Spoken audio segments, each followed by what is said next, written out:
எல்லாருக்கும் வணக்கம். இந்த புத்தக காடு இந்த காடர் புத்தகத்தை பற்றி பேசுறதுக்கு முன்னாடி புத்தக காடுக்குள்ளே எப்படி நான் வந்தேன் அப்படின்னு சொல்லணும். ஒரு மாதம் எக்ஸாக்டாக ஒரு மாதத்துக்கு முன்னாடி சார் கால் பண்ணார். புத்தக காடு ஆல்ரெடி 2 பயணம் முடிஞ்சிருச்சு, இது 3வது பயணம். ஆனால் முதல் 2 பயணங்களுக்குமே என்னால் வர முடியல.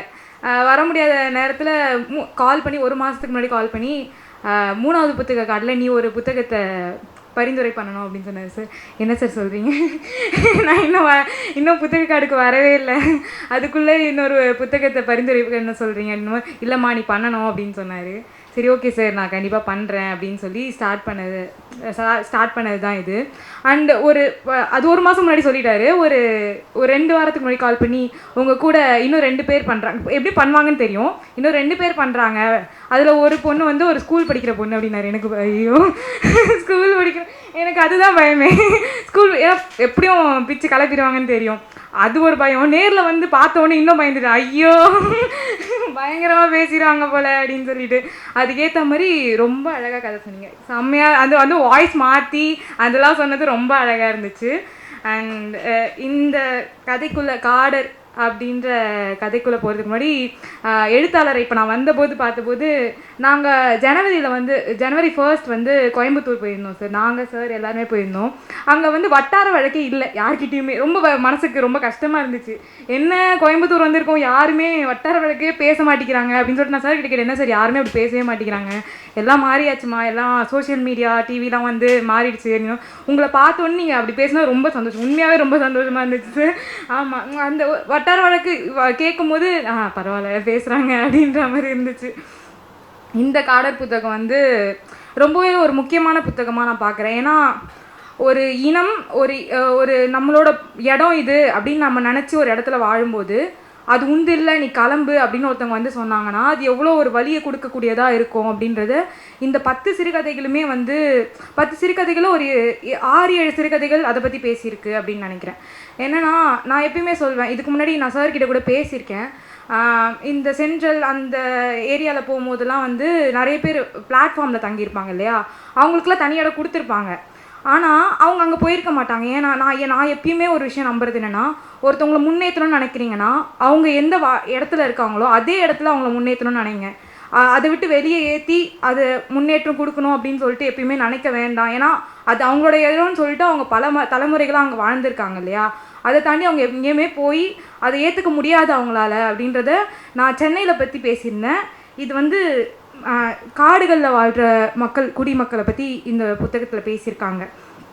முதல் கதை வந்து அணிநிழற் காடு அப்படின்னு சொல்லி நான் இது ஆக்சுவலாக சொல்கிறதுக்கு முன்னாடி இந்த கதையை நான் எதுவுமே சொல்ல போகிறது இல்லை. ஏன்னா நீங்கள் இந்த புத்தகத்தை நான் படிக்கணும்னு ஆசைப்பட்றேன். நான் இதில் என்ன எனக்கு பிடிச்சிருந்தது, நான் என்ன புரிஞ்சுக்கிட்டேன் அதை மட்டும் சொல்கிறேன்.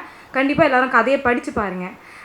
முதல் கதை அணிநிழற் காடு அப்படின்றது வந்து பவானி சாகர் நீர்ப்பரப்பில் வாழ்கிற அந்த காட்டில் வாழ்கிற அந்த மக்களை பற்றினது. ரொம்ப அழகாக ஒரே வார்த்தையில் அந்த மக்களோட வாழ்வியல் என்னென்னா, இங்கே தண்ணி ஏறுனா மீன் பிடிப்போம், தண்ணி இறங்கினா விவசாயம் செய்வோம் அப்படின்னு சொல்லிட்டு ஒரே லைனில் அந்த மக்களோட வாழ்வியலை சொல்லியிருப்பார். என்னென்னா அந்த இடத்துல வந்து தண்ணி ஏறிட்டே இருந்துச்சுன்னா அந்த மக்களோட வாழ்வாதாரம் வந்து அங்கே மீன் பிடிக்கிறத சார்ந்து இருக்குமா, தண்ணி இறங்குச்சுன்னா அந்த தண்ணி இறங்கின இடத்துல விவசாயம் பண்ணி பொழைச்சிப்பாங்களாம். ஒரு விஷயத்த மட்டும் செய்கிற மக்களும் அங்கே இருக்காங்க, 2த்தையும் மாறி மாறி செய்கிற மக்களும் அங்கே இருக்காங்க அப்படின்னு சொல்லிட்டு சொல்லியிருப்பார். எடுத்த உடனேவே அவர் இந்த கதைகள் மூலமாக என்ன சொல்ல வராரு அப்படின்றத முதல் கதையிலேயே சொல்லியிருப்பார். யானை புகுந்திருக்கும், நம்ம நிறைய நியூஸ் பார்த்துருப்போம், யானை வந்து ஊருக்குள்ளே புகுந்துருச்சு, இந்த மாதிரி சாவடிச்சிருச்சு, வீட்டை இது பண்ணிடுச்சு அப்படிலாம் சொல்லிட்டு கேள்விப்பட்டிருப்போம். அதை வந்து ஒரு நியூஸாக யானை வந்துருச்சுப்பா அப்படின்னு சொல்லிட்டு நியூஸாக கடந்து நான் போயிருக்கேன் நிறைய தடவை, யானை வந்துருச்சு அவ்வளோதான் அப்படின்னு சொல்லிட்டு. ஆனால் இந்த கதையில் ஒரு பெண்மணியோட வீட்டை தான் அந்த யானை வந்து உடச்சிருக்கோம். எல்லாரும் திட்டுவாங்க அந்த யானையை, அந்த ஊரில் இருக்கவங்களே, இது பாரு இதுக்கு எவ்வளோ. ஆனால் அந்த பெண்மணி வந்து அந்த யானைக்கு சப்போர்ட் பண்ணுவாங்க. அது நிறைய வார்த்தைகளை கற்றுக்கிட்டேன் இந்த இது மூலமாக. வலசை பாதை, பதி, இந்த மாதிரி வார்த்தைகளை. வலசை பாதைன்னா என்னென்னா யானைகளுக்கு வந்து போகிற வழி, அது எப்பயுமே பயணம் செய்கிற வழி. அந்த வழியில் வந்து நீங்கள் வாழையையும் கரும்பையும் வளர்த்திங்கன்னா அது வந்து சாப்பிட தான் செய்யும். அதோட எப்படி சொல்கிறது, அதுக்கு தேவையானதை வந்து நம்ம காட்டிலேருந்து எடுத்துடுறீங்க, அப்போ அதுக்கு பசிச்சதுன்னா அது வெளியே வரதானே செய்யும் அப்படின்றது வந்து ரொம்ப அழுத்தமாக முதல் கதையிலேயே அவர் சொல்லியிருப்பார். அது வந்து அணிநிழற் காடு. அடுத்து பணயம். நான் நினச்சேன் இந்த காடர் டைட்டில் படி காடர்னா அந்த காடு, அந்த காட்டு மக்கள், காட்டில் வாழ்கிற மக்கள், அந்த காட்டில் அதை சார்ந்து இருக்க ஒரு தொழில் பற்றி அதை பேசியிருப்பாங்க. என்னென்னா குழிக்குள்ளே இறங்கி தங்கத்தை எடுக்கிறவங்க அப்படின்னு சொல்லிட்டு சில தொழிலாளர்கள் இருக்காங்களாம். அதுவே எனக்கு இதை படித்ததுக்கப்புறம் தான் தெரியும். அது வந்து இல்லீகல் தான்.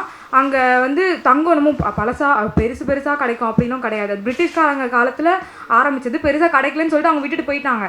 அதுக்கப்புறம் சில பேர் வந்து ஆட்களை வச்சு அதை எடுக்க பார்க்குறாங்க, கூலி தொழிலாளர்களாக நடத்துகிறாங்க அப்படின்னு சொல்லும்போது, சரி இந்த ஒரு பத்திரிக்கையாளர் தான் அவங்க கூட பயணிப்பார். அவங்கக்கிட்ட ஆனால் இப்போ நான் பத்திரிகையிலேருந்து வந்திருக்கேன்னு சொல்ல மாட்டார். சொல்லாமல் வந்து இந்த மாதிரி நான் இந்த ஊர்லேருந்து வந்திருக்கேன், இவர் தெரிஞ்சு வந்திருக்கேன், அந்த மாதிரி சாதாரணமாக பேசிட்டு போவாங்க. பேசும்போது சொல்லுவாங்க, ஏன்னா நீங்கள் இவ்வளோ கஷ்டப்பட்டு இதை செய்கிறீங்க அப்படின்னு சொல்லிட்டு கேட்பாங்க. கேட்கும்போது சொல்லுவாங்க, இல்லைப்பா இந்த பதுங்கு குழியில் வந்து அதான் அந்த குழியில் வந்து ஒரு தடவை 11 பேர் வேலை செஞ்சாங்களாம். 11 பேருக்கும் 11 லட்சம் கிடச்சிதான். அந்த மாதிரி என்னைக்காவது எங்களுக்கு கிடச்சிருச்சுன்னா நாங்கள் வாழ்க்கையில் செட்டில் ஆகிடுவோம் இல்லையா, அதனால தான் நாங்கள் பண்ணுறோம் அப்படின்னும் போது, அப்படியா நீங்கள் அவங்களெல்லாம் பார்த்துருக்கீங்களா அப்படின்னு. நான் பார்த்ததில்ல அப்படின்னு சொல்லி கேள்விப்பட்டிருக்கேன் அப்படின்னு சொல்லிட்டு சொல்லுவாங்க. ஸோ இது எப்படி சொல்கிறது, ஒரு புரளியாக கூட இருக்கலாம். ஆனால் அதை அவங்க நம்பி நம்ம வாழ்க்கை ஒரு நாள் விடிஞ்சிரும், அவங்களுக்கு சரியான கூலி கிடைக்குது. இப்போ ஒரு நாளைக்கு 100 ரூபாய்க்கு தான் தங்கம் கிடைக்குதுன்னா அங்கே ஒரு 10 பேர் வேலை பார்க்குறாங்கன்னா 10 ரூபா தான் எல்லாருக்கும் கிடைக்கும். அந்த மாதிரியான ஒரு வாழ்வியலில் அவங்க இருக்காங்க அப்படின்றத அவர் ரொம்ப கஷ்டப்பட்டு எழுதி பேப்பரில், சார் அது உங்கள் கதையா இல்லை, பேப்பரில் எழுதி கொடுக்கும்போது அந்த நியூஸ் வெளியாகிடும். ஆனால் அதில் அவர் பேர் இருந்திருக்காது, அவர் எழுதி கொடுத்தாருன்ற பேர் இருந்திருக்காது. அந்த ஹெட்டு சம்திங் அந்த ஹெட்டோட பேர் இருந்திருக்கும். அதில் ஒரு லைன் வரும், அவங்க உழைப்பு சுரண்டலை பற்றி நான் எழுதினேன், என் சுரண்டப்பட்ட உழைப்பை யார் எழுதுறது அப்படின்னு சொல்லிட்டு கேட்டிருப்பாங்க. அதாவது இந்த மீடியா சைடில், இந்த க்ரியேட்டிவிட்டி சைடில் இருக்கவங்களுக்கு எல்லாருக்குமே தெரியும், இது வந்து ஈஸியாக ஒரு மாறக்கூடிய ஒரு விஷயம். நம்மளால் ஒரு காப்பிரைட்ஸ் கூட வாங்க முடியாது, என்னோடது தான் அப்படின்னு சொல்லிட்டு. அந்த மாதிரியான அது ஒரே வார்த்தையில் அதை சொல்லியிருப்பார். அண்ட் காட்டிலே யானைகள் இருந்தன. அது என்ன சொல்கிறது, நம்ம வந்து நிறைய பார்க்குறோம், கேமரா நிறைய பார்க்குறோம் இல்லையா. இதுக்கெலாம் கூட போகிறோம், கோயம்புத்தூர் போகும்போது கூட நாங்கள் ஒரு இடத்துக்குலாம் போயிட்டு வந்தோம். அதெல்லாம் பார்த்தீங்கன்னா காட்டில் அந்த காட்டுக்குடி இருக்கிறவங்களுக்கு அனுமதி இல்லை, ஆனால் யோகா மையங்களுக்கும் ஆசிரமங்களுக்கும் அங்கே அனுமதி இருக்குது, டூரிசம்க்கு அங்கே அனுமதி இருக்குது, ரெசார்ட்ஸ்க்கு அங்கே அனுமதி இருக்குது. இந்த மாதிரி இருக்குது இல்லையா. இப்போது அதில் ஒருத்தர் கேட்குறாரு, எங்களை வேணாம் இங்கேருந்து போயிருங்கன்னு சொல்கிறீங்க, இவங்களுக்குலாம் மட்டும் எப்படி அனுமதி கிடைக்குது அப்படின்னா, அந்த யோகா மையத்தில் இருக்க ஒருத்தர் சொல்லுவாங்க, நாங்கள் பட்டா வாங்கிட்டோம் அப்படின்னு சொல்லுவார். அங்கே இருக்கிறவங்களுக்கு, அங்கே காலங்காலமாக இருக்கிறவங்களுக்கு யாரும் பட்டா கொடுக்க போகிறதில்ல, அவங்கள செட்டில்மெண்ட்டில் போய் தங்குங்க. அங்கே இருக்கவங்க எப்படின்னா தலைமுறையாக 5 வருஷத்துக்கு மேலே ஒரு இடத்துல தங்க மாட்டாங்களாம். 5 வருஷத்துக்கு ஒரு தடவை இடம் மாறிக்கிட்டே தான் இருப்பாங்களாம். இப்படி நீங்கள் மாறிட்டே இருக்காதீங்க, ஒரு இடத்துல தங்குங்க, உங்களுக்கு தேவையானதெல்லாம் நாங்கள் செஞ்சு தரோம் அப்படின்னு சொல்லிட்டு ஒரு செட்டில்மெண்ட்டில் வந்து அமர வைக்கிறாங்க. ஆனால் அப்படி இருந்தோம் அவங்களுக்கு எதுவும் கொடுக்கல, வாக்குறுதியை நிறைவேற்றினாங்கன்னா கிடையாது. அந்த மாதிரி இருக்க ஒரு இடத்துல தான் வந்து எங்களுக்கு இது பட்டா கிடைக்க மாட்டேங்குது, ஆனால் ஆசிரமங்களுக்கு கிடைக்கும், யோகா மையங்களுக்கு கிடைக்கும், பணக்காரங்களாம் போய் நிம்மதியாக இருக்கிறதுக்கான ஒரு இடமா காடு வந்து மாறி இருக்கும் அப்படின்றத வந்து இந்த காட்டிலே யானைகள் இருந்தன அப்படின்ற கதையில் பார்த்துருப்போம். அண்ட் அதில் வந்து ஆப்ரேஷன் ராஜா அப்படின்னு சொல்லியிருப்பாங்க. ஒரு காட்டு யானை வந்து எப்படி கும்கியாக மாற்றப்படுது, ஒரு விலங்கு. அது வந்து எப்பயுமே நான் இப்போ மாரி செல்வராஜ் கூட நடுவில் எனக்கு இன்ட்ராக்ஷன் பண்ணுறதுக்கான ஒரு வாய்ப்பு கிடச்சிது. அப்போ வந்து அவர் சொல்லியிருந்தார், நாமளாம் இருக்கோம் இல்லையா, இப்போ ஒரு நாயை நம்ம பார்க்குறோம், பல வருஷத்துக்கு முன்னாடி அந்த நாய் எப்படி இருந்திருக்கும், அது ஒரு காட்டு பன்றியை நம்ம நார்மலாக பார்த்தா பன்னியை கல் தூக்கி அடிப்போம், இதுவே காட்டு பன்னியை பார்த்தா உனக்கு அது தோணுமா அப்படின்னு சொல்லி கேட்பாங்க. அப்போது ஒரு காட்டு யானையை நீ கும்கியாக மாற்றணும் அப்படின்னா அது எந்த அளவுக்கு நீ படுத்துவ அப்படின்னா, சாப்பாடு போட மாட்டேன், அது ஒரு இடத்துல கட்டி போட்டு வச்சுருப்பேன், ஒரு குச்சிக்கு அடங்கும். ஒரு காட்டு யானையை ஒரு குச்சிக்கு அடங்க வைக்கணும் அப்படின்னா அதுக்கு எந்தெந்த மாதிரியான ப்ராசஸ்லாம் இருக்குது, அது எந்த அளவுக்கு நம்ம இது பண்ணி அதுக்கப்புறம் அதை கும்கியாக மாற்றுவாங்க அப்படின்றத இந்த கதையில் சொல்லியிருப்பார் கானகம். ஆக்சுவலாக இந்த கதையை படிச்சுட்டு எனக்கு எதை நம்புறது எதை நம்ப வேணாம் அப்படின்றதே வந்து ஐயோ அப்படின்ற மாதிரி ஆயிடுச்சு. ஏன்னா நம்ம இந்தியாவில் சொல்லுவாங்க இவ்வளோ புலிங்க இருக்குது, இந்தியாவில் தான் இவ்வளோ புலிங்கையோட எண்ணிக்கை அதிகமாகிடுச்சு அப்படிலாம் சொல்கிறாங்க இல்லையா. இதுக்கு வந்து சில இதெல்லாம் சொல்லுவாங்க, நாங்கள் புலி நகத்தோட இது வச்சு கண்டுபிடிச்சோம், அதோட சாணத்தை வச்சு கண்டுபிடிச்சோம், ஃபோட்டோஸ் வச்சு கண்டுபிடிச்சோம் அப்படின்லாம் இந்த ஆஃபீஸர்ஸ் இந்த கவர்மெண்ட் வந்து நமக்கு கணக்கு காட்டுது இல்லையா. ஆனால் இந்த கதையில் ஒரு டிரைவர் இருப்பார், அந்த டிரைவர் வந்து அந்த காடர் குடியை சேர்ந்த ஒருத்தர். இவங்க 2 பேர் எப்பயுமே நம்ம ஒரு வேலைக்கு புதுசாக போனோம்னா நம்ம ரொம்ப அப்படியே இதுவாக இருப்போம். அந்த மாதிரி ஒரு 2 பேர் புதுசாக போய் சேர்ந்துருப்பாங்க. அதுக்கு அந்த ஃபாரஸ்ட் ரேஞ்சர் வந்து இப்படிலாம் சொல்வார், நாங்கள் வந்து ஃபஸ்ட்டு வந்து 20 புலிங்க தான் இருந்துச்சு, இப்போ 61 புலியாக நாங்கள் மாற்றிருக்கோம், இதெல்லாம் எப்படி, இங்கே வந்து இருந்தவனுங்கலாம் வந்து நெல்லிக்காயெல்லாம் பறிச்சுட்டு போயிடுவானுங்க, அதெல்லாம் இப்போ தடுத்ததுனால டைகர் ரிசர்வாக இது மாறுறதுனால தான் இப்போ வந்து இந்த அளவுக்கு இது அதிகமாக ஆயிருக்கு அப்படின்னு சொல்லிட்டு அவர் சொல்வார். இதெல்லாம் கேட்டு ஓ சூப்பர் சார் அப்போல்லாம் சொல்லிட்டு அவங்க சொல்லிட்டுருப்பாங்க. சொல்லிட்டு இருக்கும்போது அங்கே அந்த டிரைவரை ஏதோ சொல்லும்போது காட்டு பயலுங்க அப்படின்ற இப்போது அந்த மாதிரியான வார்த்தைகளை யூஸ் பண்ணியிருப்பாங்க. அவர் அப்படி போனதுக்கப்புறம் இவர் உண்மையை சொல்ல ஆரம்பிப்பார். என்னென்னா, எனக்கு தெரிஞ்சு 20 இருந்தது இப்போ ஒரு 30 தான் இருக்கும், அதுக்கு மேலே இங்கே இருக்கவே இருக்காது, வாய்ப்பே கிடையாது அப்படின்னு சொல்லி சொல்லுவார். அதுக்கேற்ற மாதிரி அங்கே அந்த புதுசாக வந்தவங்களே ஒருத்தர் சொல்லுவாங்க, நான் இத்தனை நாளாக இங்கே சுற்றிக்கிட்டே இருக்கேன், என்னால் ஒரு புலியை கூட பார்க்கவே முடிய மாட்டேங்குது. ஆமாம் உண்மை, அங்கே 30 புலி தான் இருக்குது, ஆனால் கணக்கு காட்டுறது என்னமோ 61 புலி. எப்படி கணக்கு காட்டுற, எதுக்காக கணக்கு காட்டுறாங்கன்னா, ஒரு புலிக்கு நாங்கள் எவ்வளோ செலவு பண்ணுறோம் தெரியுமா அப்படின்னு சொல்லிட்டு அவர் சொல்லியிருப்பார். அப்போது ஒரு புலிக்கு இத்தனை புலி கணக்கு காட்டினா தான் அவ்வளோ பணம் வரும், அவ்வளோ பணத்தை வந்தால் தான் அடிக்க முடியும் இல்லையா, அதுக்காக இவ்வளோ கணக்கு காட்டுறாங்க அப்படின்னு சொல்லும்போது, அப்போ எது உண்மை எது போய் நமக்கு சொல்கிறதெல்லாம் உண்மைதானா அப்படின்ற ஒரு டவுட் வந்து எனக்கு இது படிக்கும் போது வந்துச்சு. அண்டு காடர்குடி, இந்த காடர்குடி படிக்கும்போது அதான் இந்த செட்டில்மெண்ட்னா இவங்களெல்லாம் தங்க வைக்கிற ஒரு இடம் போல் இருக்குது. அப்படி இருக்கும்போது இந்த கதையில் எனக்கு ரொம்ப பிடிச்ச கேரக்டர், ஒரு சின்ன கேரக்டர் தான், ரொம்ப பிடிச்ச கேரக்டர் என்னென்னா முருகாத்தா அப்படின்னு சொல்லிட்டு ஒரு கேரக்டர் வந்துச்சு. எல்லாருமே ஆண்கள்லாம் வந்து ஆண்கள் பெண்கள் இல்லை சொல்கிறேன், இருந்தாலும் ஆண்கள்லாம் வந்து போயிட்டு அந்த ஆஃபீஸர்கிட்ட இல்லை சார் அப்படின்னு சொல்லிட்டு எக்ஸ்பிளைன் பண்ணிருக்கும் போது நச்சுன்னு ஒரு டைலாக் தான் சொல்லுவாங்க, அவ்வளோதான் முடிஞ்சு போச்சு. அங்கே அவங்களோட வாய்ஸ் தான் பவர்ஃபுல்லாக இருந்திருக்கும். என்னென்னா, காடும் காடரும் ஒன்று, காடு இல்லைனா காடர் இல்லை, நாட்டாளு காட்டில் இருக்க மாட்டான், காட்டாளுக்கு காடு தான் சொந்தம், இது யாராலையும் மாற்ற முடியாது அப்படின்னு சொல்லிட்டு அந்த கேரக்டர் ரொம்ப ரொம்ப ஒரு பவர்ஃபுல்லான கேரக்டராக அதில் நான் பார்த்தேன், முருகாத்தா அப்படின்ற ஒரு கேரக்டர். அண்டு காட்டுப்பள்ளி, இந்த கதைகளுக்கு வரதுக்கு முன்னாடி தான் நேற்று வந்து டீச்சர்ஸ் டே. நான் வந்து சார் நேற்று எனக்கு கால் பண்ணிட்டேன், நான் சொன்னேன் சார் நான் உங்ககிட்ட நாளைக்கு பேசணும்னு நினச்சிட்டு இருந்தேன், நான் உங்களை நேரில் பார்த்தா டீச்சர்ஸ் டே பற்றி பேசணும்னு நினச்சிட்டு இருந்தேங்க, நீங்கள் எனக்கு இன்றைக்கே கால் பண்ணிட்டீங்க அப்படின்னு சொல்லிட்டு இருந்தேன். என்னென்னா, எப்படியெல்லாம் அவங்களுக்கு சரியான பள்ளி நமக்கு கிடைக்கிற மாதிரி நம்ம ரொம்ப ஈஸியாக படிக்கிறோம். ஸ்கூல் போடுறதுக்குலாம் இப்போ வந்து எல்லாருமே ஸ்கூல் போக ஆரம்பிச்சிட்டோம், படிக்காத குழந்தைங்களும் இருக்குது. ஆனால் அங்கே இருக்கிறவங்களுக்கு படிப்பே ஒரு கனவாக தான் இருக்குது. கனவுனா கிடைக்குது, ஆனால் எப்படி கிடைக்குது அப்படின்றது ரொம்ப ஒரு பெரிய கேள்விக்குறியாக இருக்குது. டீச்சர்ஸ் டே பற்றி முக்கியமாக ஏன் பேசணுன்னா, எனக்கு அமைஞ்ச இங்கே நிறைய பேருக்கு அமைஞ்ச டீச்சர்ஸ் வந்து உண்மையாகவே இப்படி தான் இருக்கணும், டீச்சர்ஸ் எப்படி இருக்கணுமோ அப்படி இருந்தாங்களா அப்படின்னா எனக்கு தெரியல. இதில் ஒரு காட்டுப்பள்ளியில் ஒரு டீச்சர் ஒருத்தர் வருவார், காட்டுப்பள்ளியில் சாரி தொடர்பு எல்லைக்கு அப்பால் அப்படின்ற கதையில் ஒரு டீச்சர் வருவார். அவர் பேர் வந்து முருகன். அவர் சொல்வார், என்னால் ஈஸியாலாம் எடுத்துட முடியாது பாடம், நான் முதல்ல வரும்போது காலையில் யாருமே எங்கள் பசங்க இருக்க மாட்டாங்க, நான் வீடு வீடாக போய் எல்லா பசங்களையும் கூட்டிகிட்டு வரணும், கூட்டிகிட்டு வந்த உடனே என்னால் பாடம் எடுக்க முடிஞ்சிருமா அப்படின்னா அப்படி கிடையாது. நான் வந்து உட்கார வச்சு அவங்க முதல்ல சாப்பிட்டாங்களா, அவங்க வீட்டில் வந்து சூழ்நிலை கரெக்டாக இருக்கா, அதெல்லாம் நான் தெரிஞ்சுக்கணும், அதுக்கேற்ற மாதிரி தான் நான் அவங்களுக்கு பாடம் எடுக்க முடியும். ஈவன் அவர் ட்ரெஸ் பண்ண விதமுமே வந்து அங்கே எல்லோரும் எப்படி இருப்பாங்களோ அந்த மாதிரி தான் ட்ரெஸ் பண்ணியிருப்பார். அப்படி இருக்கும்போது நடுவில் அறிவு இருக்கார் இல்லையா, லிரிசிஸ்ட் ரேப்பர் இருக்கார் இல்லையா, அவர் பேசி நான் பார்த்துருந்தேன். ஒரு டீச்சர்னால் அது ஒரு சாதாரண ஒரு தொழில் மட்டும் கிடையவே கிடையாது. சில தொழில்களுக்கு வந்து வெறும் தொழில் மட்டும் கிடையவே கிடையாது. அதில் வந்து டாக்டர், டீச்சர் இதெல்லாம் வந்து அது வந்து ஒரு சோஷியல் சர்வீஸாக தான் நான் பார்க்குறேன். ஏன்னா நார்மலாக சம்பாதிக்கணும்னு நினைக்கிறவங்க அதுக்கு வரவே கூடாது அப்படின்னு நான் நினைக்கிறேன். ஏன்னா அவங்களுக்கும் ப்ரெஷர் இருக்குது, அவங்களுக்கும் ஃபேமிலி இருக்குது, எல்லாமே தெரியுது. பட் ஒரு டீச்சர் வந்து அந்த மாணவர்களோட சூழ்நிலையை மாணவர்களோட உளவியலை புரிஞ்சுக்கிற ஒருத்தர் மட்டும்தான் அங்கே வரணும்.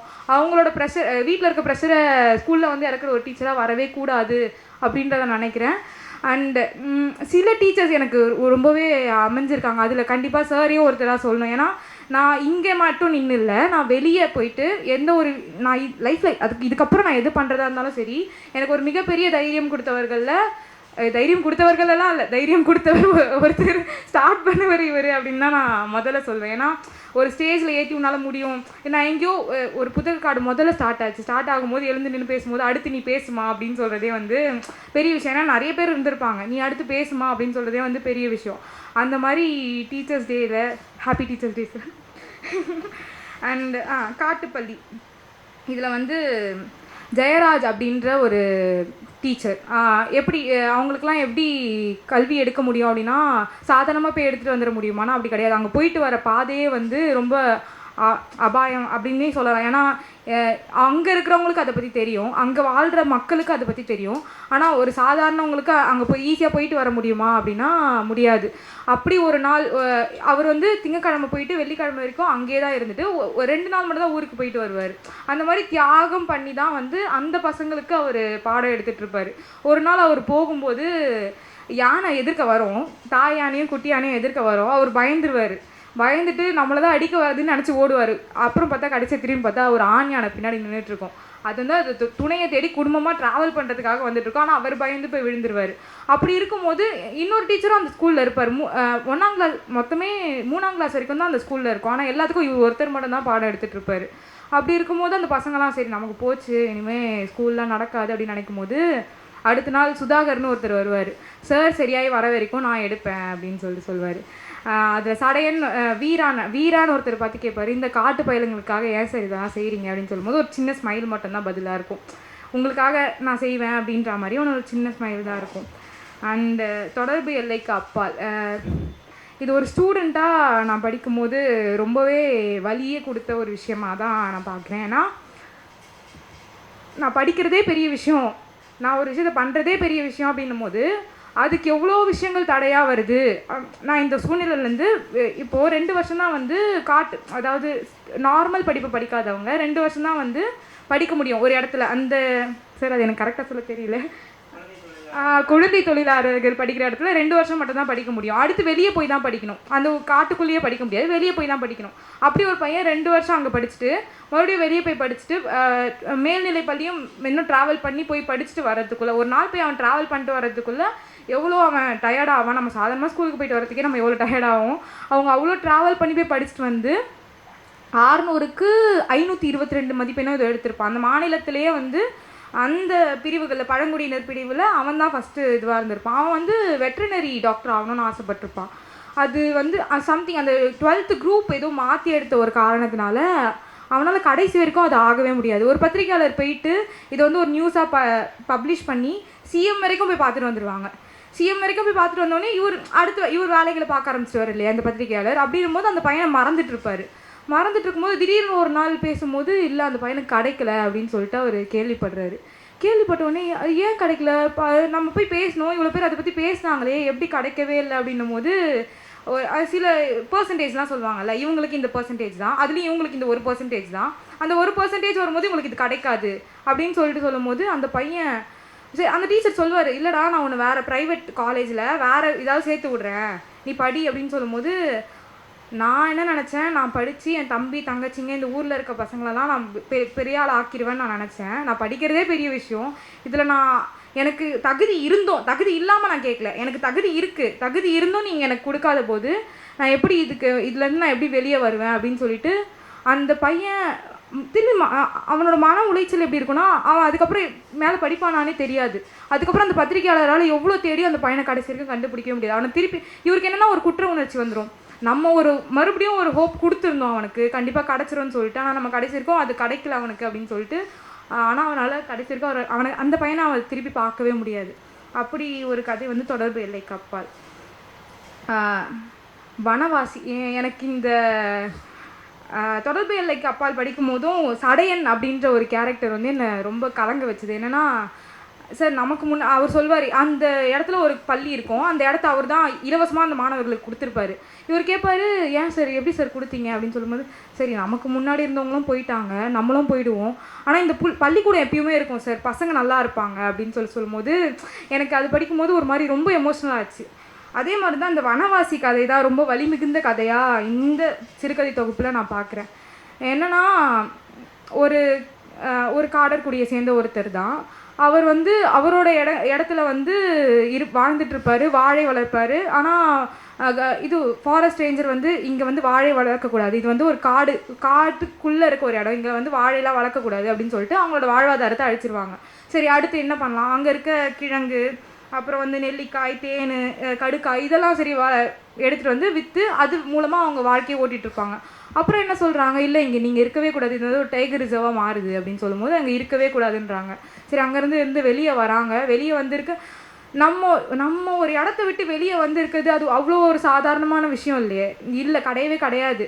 அப்படி இருக்கும்போது அவருக்கு ஒரு மனைவி குழந்தை இருக்காங்க. அவங்களுக்கு நோய் வந்து இறந்துடுறாங்க. அவர் வந்து கிட்டத்தட்ட ஒரு பித்து பிடிச்சி அலைய ஆரம்பிச்சிடுறாரு. அவர் மேலே திருட்டு பழி விழுது. திருட்டு பழி விழுந்து அவர் போலீஸ் பிடிக்கிறாங்க. அவருக்கு ஒரு வயசான அம்மா. அவங்க வந்து கூட்டிகிட்டு வந்து வீட்டிலேயே வச்சுருக்காங்க. இது வரைக்கும் அவன் ஒரு வீட்டில் அடைஞ்சு கடந்த ஒரு ஆளே கிடையவே கிடையாது. பித்து பிடிச்ச போது கூட காடாக தான் தெரிஞ்சுக்கிட்டு இருந்தான். இப்போது வீட்டுக்குள்ளேயே இருக்கான். ஏதோ எடுத்து கறித்துண்டை எடுத்து வரைஞ்சிக்கிட்டே இருக்கான். அவங்க அம்மா கவனிக்கவே இல்லை, தூங்குறாங்க. எழுந்து பார்த்தா அவன் ஆளையே காணோம். என்னடா இது அப்படின்னு சொல்லிட்டு திடீர்னு பார்க்குறாங்க, செவரில் ஏதோ ஒன்று இருக்குது. என்னடா அது அப்படின்னு சொல்லிட்டு உத்து பார்த்தா அந்த செவர் ஃபுல்லாக எல்லாம் காடு சார்ந்த எல்லாமே இருக்குது. குரங்கு, யானை, சிங்கம் எல்லாமே இருக்குது. அங்கே ஒரு மனுஷனை கூட காணோம். தேடிக்கிட்டே இருக்காங்க. ஒரே ஒரு மனுஷன் மட்டும் இருக்கான். அந்த மனுஷன் கையில் ஒரு குச்சி இருக்குது. அதை பார்த்த உடனே அவங்க அம்மா அடிச்சுக்கிட்டு அழுகுறாங்க அப்படின்னு சொல்லும்போது எனக்கு கண்ணிலேருந்து என்னன்னா, அது எவ்வளோ ஒரு மன ரீதியாக அவன் பாதிக்கப்பட்டிருக்கான் இல்லையா. நம்ம ஒரு இடத்த விட்டு வெளியே வந்துட்டோம், நமக்கு சொந்தமான ஒரு இடம், அங்கேருந்து நம்மளை வெளியே துரத்திட்டாங்களே அப்படின்ற ஒரு வலி இருக்கு இல்லையா. அது அவனை எந்த அளவுக்கு பாதிச்சிருந்தா அவன் தன்னோட சுயநினைவுலேருந்து மாறி அது ஒரு ஓவியமாக அந்த இதில் இருக்கவன் அந்த அவன் தான் மது தான். இந்த கேரக்டர் பேர் வந்து மது தான் அந்த சித்திரத்தில் இருக்கான். ஒரு குச்சி வச்சு அலைஞ்சிக்கிட்டே இருக்கான் அந்த காட்டில். அப்படின்னும் போது அவங்க வந்து பயங்கரமாக அழுவாங்க. இது வந்து வனவாசி. வலசை தொலைத்த யானை அப்படின்னு சொல்லிட்டு ஒரு கதை. அது என்னென்னா, யானையே பேசும் நம்மக்கிட்ட. இதோட பிஓவி வந்து யானை தான் நம்மக்கிட்ட பேசுகிற. இது வந்து ஒரு கும்கி யானை. சின்ன வயசுலேருந்தே கும்கி அந்த இது கரோல்லையே வளர்ந்த ஒரு யானை. அப்படி இருக்கும்போது ஒரு நாள் வந்து சுதந்திர தினம் வரும்போது ஒரு ஆஃபீஸர் வராரு. அவருக்கு வந்து மேலே இருந்து அங்கே இருப்பாங்க இல்லையா கும்கி யானைக்கு இது பண்ணுறவங்க, ஆர்டர் பண்ணிகிட்டே இருப்பாங்க. இது சல்யூட் பண்ணு அப்படின்னு சொல்லி சல்யூட் பண்ணுன்னு சொல்லிட்டு ஆர்டர் பண்ணிகிட்டே இருப்பாங்க. சரி, சல்யூட் பண்ணலான்னு நினைக்கும். அதோட மைண்ட் அதை சொன்னாலும் அதால் பண்ணவே முடியாது. என்னன்னு பார்த்தா அதுக்கு மத நீர் வழிய ஆரம்பிச்சிடும். அது கண்ணுக்கும் காதுக்கும் நடுவில் இருக்க ஒரு பகுதியிலேருந்து மத நீர் வழிய ஆரம்பிச்சிடும். ஸோ அப்போது அதுக்கு மதம் பிடிக்க ஆரம்பிக்குது. அப்போது வந்து சரியான அடிப்பாங்க. அந்த பாகன் இருப்பாங்க இல்லையா, அவங்களும் அந்த இன்னொருத்தவங்களும் சேர்த்து சரியான அடிப்பாங்க. அது என்னன்னு பார்த்தா சங்கிலியை பிச்சுக்கிட்டே வெளியே வந்துடும். அவங்க போதையில் தூங்கிடுவாங்க, சங்கிலியை பிச்சுக்கிட்டே வெளியே வந்துடும். இதுக்கு ரொம்ப நாள் ஆசை, காட்டுக்குள்ளே போகணும், காட்டுக்குள்ளே தனியாக போயிட்டு வரணும்னு சொல்லிட்டு ரொம்ப நாள் ஆசை. போகுது 2 நாள் 3 நாள் ஆகுது. இந்நேரம் அதை பற்றி தெரிஞ்சிருக்கும், இதை பற்றி செய்தி போயிருக்கோம், தேட ஆரம்பிச்சிருப்பாங்க. எல்லாம் தெரியுது, ஆனால் அதை யாரும் கண்டுபிடிக்கல. போகுது சாப்பாடு தேடி போகுது. அங்கே போனால் மின்வேலி போட்டு வச்சுருக்காங்க. போயிட்டு வந்தால் அது ஏதோ ஒரு மதம் வேறு பிடிக்க ஆரம்பிச்சிருச்சு இல்லையா. போயிட்டு வரும்போது ஏதோ ஒரு தள்ளி அது சாவடிக்கணும்னு நினச்சிருக்காது. தள்ளி விடும்போது வந்து 2 பேர் இறந்துருவாங்க. அப்போ அதுக்கு வந்து கில்லர்னு ஒரு பேர் வைப்பாங்க. அப்படி இருக்கும்போது அதுக்கு சரி இதுக்கு மேலே இருந்தால் செத்துருவோம் அப்படின்ற ஒரு நிலமை வந்துருச்சு. அதுக்கு கிடைக்குது ஏதோ ஒரு அடிபட்டு அதால் சுத்தமாக நகரவே முடியாமல் ஏதோ ஒன்று சாப்பிட்றோம் சார். அது பேர் எனக்கு கரெக்டாக ஞாபகம் வரல. ஏதோ ஒரு பன்றிக்காயை சாப்பிட்றோம். தெரியும், பலாப்பழம்னு நினச்சி பன்றிக்காயை சாப்பிட்றோம். அதோட வாய் ஃபுல்லாக வீங்கி தண்ணீர் கொட்ட ஆரம்பிச்சிடும். நம்ம எப்படி செத்துருவோம், சரி நம்ம இதுக்கே போயிடலாம், திருப்பி கரோலுக்கே போயிடலாம் அப்படின்னு சொல்லிட்டு போகும். அப்போ அது ஒரு வார்த்தை போட்டிருப்பாங்க, என்னென்னா இப்போ நான் போயிடுவேனான்னு தெரியாது, போக வழியில் நான் செத்துடலாம், ஆனால் நான் போயிட்டேன்னா கண்டிப்பாக திருப்பி வரவே மாட்டேன். ஏன்னா அங்கேயே என்னோடய வாழ்க்கை நல்லா தான் இருந்துச்சு, காட்டு யானையாக வாழ்கிறது ரொம்ப கொடுமை மிகுந்த ஒரு விஷயமா இருக்குது அப்படின்றத அதை சொல்லியிருக்கோம். எனக்கு இந்த சிறுகதை தொகுப்புலேயே வந்து ரொம்ப பிடிச்ச ரொம்ப பரவாயில்ல, ரொம்ப சட்டேரிக்கலான ஒரு கதை தான். காட்டு மாதா கி ஜே அப்படின்ற ஒரு கதை தான். கிட்டத்தட்ட சுதந்திரத்துக்கு முன்னாடி சுதந்திரத்துலேருந்து இப்போ வரைக்கும் இருக்க நம்ம நாட்டில் நடக்கிற எல்லா விஷயங்களையும் வந்து ஒரு சட்டேரிக்கலாக ஒரு காட்டு வாழ்க்கையில் சொல்லியிருப்பார். இந்த காட்டு வாழ்க்கையில் வந்து குள்ளநரி கூ அப்படின்னு சொல்லிட்டு ஒரு டீமு, குள்ளநரி கூனா ஒரு டீமு, வானரம் கீ அப்படின்னு சொல்லிட்டு ஒரு டீமு. குள்ளநரி கூ ரொம்ப நல்லவங்களா அப்படின்னா அதுக்கு தெரியாது. ஆனால் வானரம் கீ இப்போ ஆட்சி பண்ணிக்கிட்டு இருக்காங்க. வானரம் கீ இப்போ செயல்படுத்துகிற எல்லா விஷயங்களுமே வந்து குள்ளநரி கூ போட்ட பிளான்ஸ் தான். அவங்க ரொம்ப நல்லவங்களா அப்படின்னு தெரியாது. குள்ளநரி கூ போட்ட பிளான் எல்லாத்தையும் தான் வானரம் கீ வந்து இப்போது செயல்படுத்திக்கிட்டு இருப்பாங்க. ஆனால் குள்ளநரி வந்து இது தப்புன்னு இப்போ சொல்லிக்கிட்டே இருப்பாங்க. இதில் வந்து என்னென்னா நிறைய விஷயங்கள், இது மட்டும் இல்லை, நார்த் கொரியாவில் இருந்தெல்லாம் கூட சில விஷயங்களை சொல்லியிருப்பாரு. ஒரே காடு ஒரே மொழி, முதல் சட்டம். ஒரே காடு ஒரே பெயர், அது ஒரே காடு ஒரே சிகை, ஒரே ஹேர் ஸ்டைல், ஒரே காடு ஒரே வரி. இது எதை சொல்கிறாங்க? அப்புறம் வந்து ஒரு மிகப்பெரிய ஒரு முடிவு எடுப்பாங்க. என்னன்னா, காட்டில் வந்து நிறைய பிரச்சனைலாம் நடந்துக்கிட்டே இருக்குது அப்படின்னா என்ன பண்ணலாம் அப்படின்னா, ஒன்று பண்ணலாம், கரையானோட தொல்லை ஜாஸ்தியாக இருக்குது. அப்போ என்ன பண்ணலான்னா, பெரிய மரங்களில் மட்டும்தான் கரையான் இருந்துக்கிட்டே இருக்குது. இன்றைக்கி ஒரு அனௌன்ஸ்மெண்ட் வரப்போகுது. இன்றைக்கி நைட் நம்ம ஒரு அனௌன்ஸ்மெண்ட் பண்ண போகிறோம். என்னென்னா, பெரிய மரங்கள் எல்லாத்தையும் வெட்டிடலாம் அப்படின்ற ஒரு அனௌன்ஸ்மெண்ட்டு. அதனால் என்ன நடக்குது அதையும் சொல்லியிருப்பாங்க. G20 மாநாடு வரைக்கும் எல்லாத்தையும் கவர் பண்ணிட்டாருங்க. எல்லாத்தையுமே கவர் பண்ணிட்டாரு. அண்டு குடியுரிமை சட்டம் அது எல்லாத்தையுமே கவர் பண்ணிட்டார். இது எனக்கு என்னென்னா, என்னை பார்த்து எனக்கு ரொம்ப சிரிப்பு வந்த ஒரு விஷயம் என்னென்னா, இதில் ஒன்று சொல்லியிருப்பார். திடீர்னு என்னென்னா, காட்டுத்தீ பரவ ஆரம்பிச்சிடும். அந்த காடு ஃபுல்லாக காட்டுத்தீ பரவ ஆரம்பிச்சிடும். காட்டுத்தீ பரவும் போது கூட அந்த வானர கூட்டம் என்ன சொல்லும் தெரியுமா? பாருங்கள், நமக்கு சுடர் தெரியுது, நம்ம எல்லாரும் அந்த சுடருக்கு எதிராக நம்மளோட ஒற்றுமையை காட்டுவோம், எல்லாரும் கை தட்டுங்க அப்படின்னு சொல்லுவார். அந்த கை தட்டின கூட்டத்தில் நானும் ஒருத்தி அப்படின்னு நினைக்கும் போது இப்போ ரொம்ப அம்மா கூப்பிட்டு வா வா கை தட்டலாம் சொல்கிறாங்க, கை தட்டலாம் அப்படின்னு சொல்லும் போது ஐயோ கை தட்டி நம்மளும் தொலைச்சிருக்குமே அப்படின்னு சொல்லிட்டு இப்போ ரொம்ப வெக்கமாக இருக்குது. அதான் இந்த காடர்குடி அப்படின்றது இந்த 10 கதைகள் தான் ரொம்பவே ஒரு முக்கியமான கதையாக நான் பார்க்குறேன். Thank you sir.